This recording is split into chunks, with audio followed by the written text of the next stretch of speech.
The Ianthe Pratt Primary School started their annual Sports Day Wednesday, January 26th at the National Stadium. The two-day event ranged from the 100-meter sprints to the tug-of-war. Paul Beckford, physical education teacher, explained the purpose of the annual event.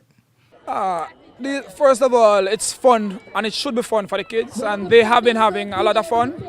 Other from that, they have been getting the necessary exposure for the different events in athletics, jumping events, throwing events, running events, and they have been exposed to that to the extent where they can be prepared to go nationally and internationally. As you know, the championships coming up will be scaled down to a lesser extent, but nevertheless, it will prepare them for what they have to do or what they will be required to do. The competition between the Eagles, Flamingos, Hummingbirds, and Pelicans, each house wanted to win, and the athletes displayed their talents, hoping to put points on the board for their house. When the second day was finished and the scores were tallied up, the Pelicans were victorious. Final scores: Pelican House, 629 points; Hummingbirds House, 613 points; Eagle House, 597 points. Next up, softball.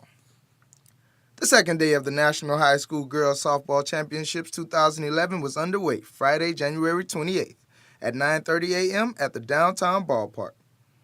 The officials didn't waste any time starting the action.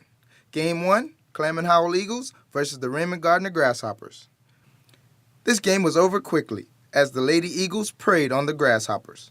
At the end of the second inning, the game was called for the mercy rule. Final score: Eagles 24, Grasshoppers 0. Game 2, British Collegiate facing H.J. Robinson High. The Lady Steelers went to work early, and when the second inning was over, the umpire called the game. Steelers 23, British Collegiate 5. Game 3, Marjorie Baston Ladybugs versus the Raymond Gardner Grasshoppers. This was a defensive game for the first 3 innings, but after brilliant hitting by the Ladybugs, they took a 16-run lead. And with great defense in the bottom of the inning, holding the Grasshoppers to only 2 runs, it was over. Final score: Ladybugs 16, Grasshoppers 2. Tournament action continues Saturday, January 29th at 1 p.m. at the downtown ballpark.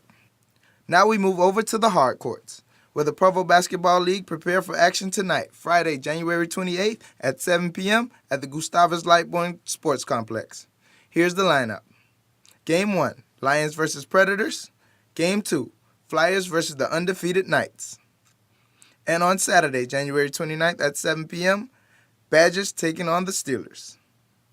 Also, hockey and football action continue this weekend. For WIV4 Sports, I'm Denard Sweeting.